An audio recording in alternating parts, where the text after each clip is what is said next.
రాయలసీమ స్టైల్‌లో టమోటా పులిహోర ఎలా చేసుకోవాలో చూసేద్దాం. దానికోసం ఒక కుక్కర్ తీసుకొని పావు కిలో టమోటాలు ఈ విధంగా చిన్న ముక్కలుగా కట్ చేసి యాడ్ చేసి, కారం ఎంత తినగలరో దాన్ని బట్టి పచ్చిమిర్చి, చిన్న ఆనియన్స్, కరివేపాకు రెమ్మలు, అలాగే సాల్ట్ రుచికి సరిపడా, ఒక పావు టేబుల్ స్పూన్ పసుపు యాడ్ చేసుకోండి.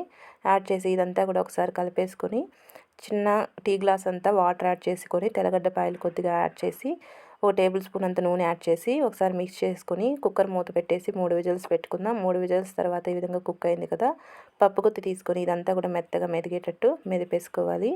ఈ విధంగా చక్కగా మెదిపేసుకొని దీనికి పోపు వేసుకుందాం. స్టవ్ మీద ఒక ప్యాన్ పెట్టుకొని ఆయిల్ 1½ టేబుల్ స్పూన్ యాడ్ చేసుకోండి. ఆయిల్ హీట్ ఎక్కిన తర్వాత ఆవాలు, జీలకర్ర యాడ్ చేసి చిటపట్లాడిన తర్వాత సన్నగా కట్ చేసుకున్న ఆనియన్స్, కరివేపాకు రెమ్మలు కూడా యాడ్ చేసి ఇదంతా ఫ్రై అయిన తర్వాత మనం ప్రిపేర్ చేసుకున్న ఈ పులిహోర మొత్తం యాడ్ చేసి వేడి వేడిగా రాగి సంగటి రైస్లోకి సర్వ్ చేసుకుంటే ఎంతో టేస్టీ పులిహోర రెడీ. Okay friends, bye.